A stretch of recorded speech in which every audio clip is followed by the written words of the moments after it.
2021년 1월 18일 연봉만 100억이 넘는다는 것으로 알려진 국어 1타 강사 박광일 씨가 댓글 조작 혐의로 구속되었습니다. 박광일이 직접 차린 댓글 공장에서 타사의 국어 강사들과 심지어는 같은 회사의 국어 강사들을 비방했던 게 드러나 충격을 주고 있는 상태인데요. 이와 같은 사실이 알려지며 사람들은 불법 댓글 공론화에 앞장섰던 삽자루 선생에게 응원의 메시지를 보내고 있다고 합니다. 그럼 오늘은 시간 순서에 맞춰 삽자루가 쌓아왔던 12년간의 불법 댓글의 역사와 지금의 박광일 사건까지 순서대로 알아봅시다.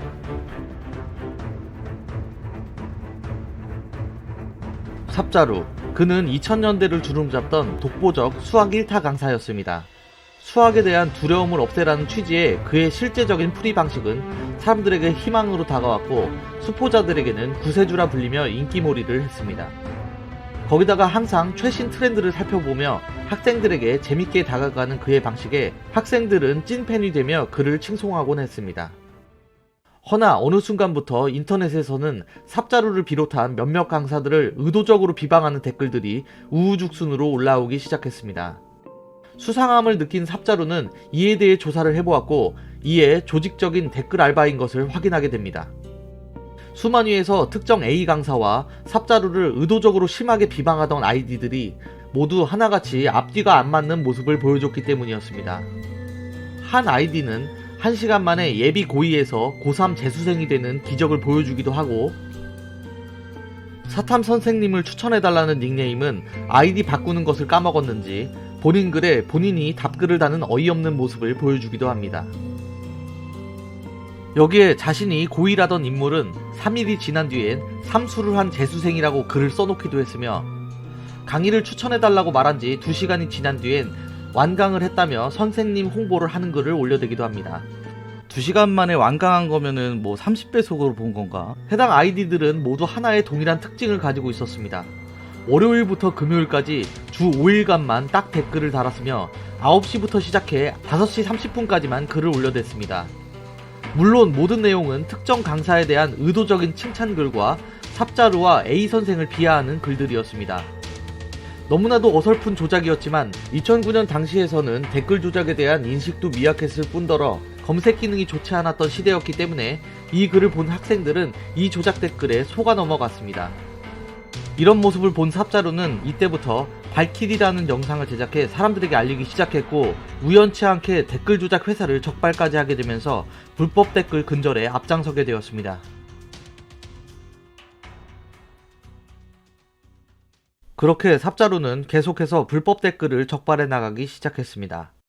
일반적으로 학생들과 학부모들은 후기를 보고 선생을 고르곤 하는데, 불법 홍보 댓글이 판을 치게 된다면 공정한 정보가 훼손되고 학생들에게 피해가 가는 것을 염려했기 때문이었습니다. 그러나 삽자루의 노력에도 불구하고 불법 댓글은 사라지지 않았고 점점 더 고도화되어 갔습니다. 학원과 인터넷 강의 구조상 일단 입소문이 타서 인기 강사만 된다면 해당 시장을 거의 독식하는 형태로 가기 때문에 막대한 부를 손에 넣을 수 있기 때문이었습니다. 그리고 이런 고도화된 댓글 알바의 실체는 삽자루가 내건 10억의 포상금을 본 내부 고발자의 제보로 인해 세상에 알려지게 되었습니다. 그 내용은 가히 충격적이었습니다. 추적을 피하기 위해 고정된 IP 장소가 아닌 PC방, 공용 와이파이 등에서 작업하라는 지시사항이 있던 것은 기본. 철저히 학생으로 위장하기 위해 컨셉까지 지정해주는 모습을 보였습니다. 해당 아이디에 대한 다른 사람들의 의심을 피하기 위해 역할을 배정해주는 것이었습니다. 한 아이디는 야구를 좋아하며 야구에 대한 잡담을 하는 문과 남학생, 다른 아이디는 던파를 좋아하는 재수를 하고 있는 남학생을 연기했습니다. 이 외에도 여러가지 컨셉을 지키며 사람들을 속이고 일반 학생인 것처럼 행동하며 4개월 동안 연기를 합니다. 그리고 11월이 되면 본색을 드러내며 특정 회사와 특정 강사를 의도적으로 칭찬하고 다른 강사들을 비방하며 여론을 조작해 나갑니다. DC, Y고수, 일배, 쭉방, 뉴빵, 수만위, 오르비 등등 사람들이 많이 모여있는 사이트들에는 이런 작업들이 행해졌습니다. 여기서 가장 심각했던 점은 이들이 관리하던 계정은 최소 800여 개였으며 네이버 계정들은 IPN 번호, 전화번호까지 관리했다는 점이었습니다. 그렇기에 6개월을 미접속하여 휴면 계정으로 분류되더라도 IPN 번호로 계정을 풀며 활동을 이어나갔습니다. 결국 이 사건은 삽자루의 공론화로 인해 각종 뉴스 기사로 도배되게 되었고, 해당 업체는 재판에서 바이럴 마케팅일 뿐이다 라며 항변했지만 재판부는 왜곡된 댓글 조작 행위가 맞다며 주장을 받아들이지 않았습니다. 하지만 이 사건의 결과는 찜찜하게 마무리되었습니다. 해당 회사의 홍보팀 전무는 징역 2년에 집유 3년, 관련자들은 징역 6개월에 집유 1년만 받으며 미약한 처벌만 받게 된 것이었습니다. 거기다가 이 사건으로 인해 삽자루는 75억의 빚까지 지게 되고 맙니다. 자신이 속해 있던 회사가 댓글 조작을 했다는 것에 실망한 삽자루는 회사를 그만두게 되었는데, 해당 회사가 삽자루를 계약 위반이라며 고소했기 때문이었습니다. 재판부는 해당 회사가 불법 댓글을 해서 이에 대한 빌미를 주었다며 삽자루의 책임을 60%로 낮춰주었지만 결론적으로는 75억의 빚을 지게 된 것이었습니다. 그렇게 삽자루는 경제적으로, 정신적으로 힘든 나날을 이어나갔지만 학생들에게 공정한 세상을 보여줘야 한다며 불법 댓글 근절 운동을 지속해 나갔습니다.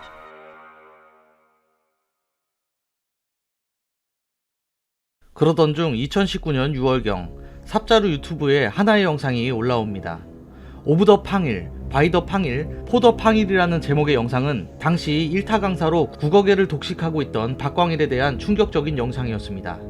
박광일이 직접 회사를 세워 불법 댓글 공장을 운영하고 있다는 폭로였습니다. 삽자루의 클린인간 사무실에 한 내부 고발자가 찾아왔고 그에 따라 이 사실들이 밝혀지게 된 것이었습니다. 박광일이 설립한 해당 회사는 필리핀 업체에서 VPN으로 IP를 대량 확보한 뒤 각 커뮤니티에서 조작 활동을 벌여왔던 것으로 드러났습니다.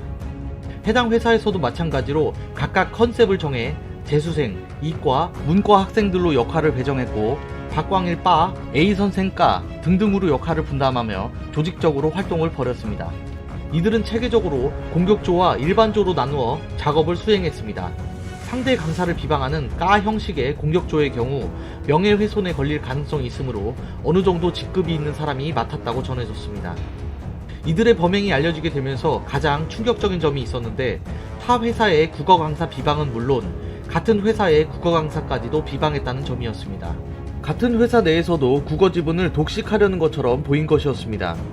타 회사 김 강사에게는 상술이 대단하다, 교육 방식이 이해가 안 된다 등의 글을 남기며 비방했고, 같은 회사 김땡땡 강사에게는 수능에서 절대 안 통하는 교육 방식이다, 앞니가 벌어진 게 신경 쓰인다 등등으로 인신공격까지 했던 것으로 드러났습니다.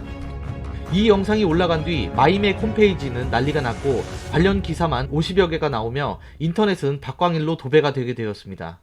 3일 뒤 박광일은 사과글을 올리며 큰 죄를 지었다, 모든 것이 저의 책임이다 라는 말을 한 뒤 학생들을 위해 수능까지만 강의를 마무리하겠다고 밝혔습니다.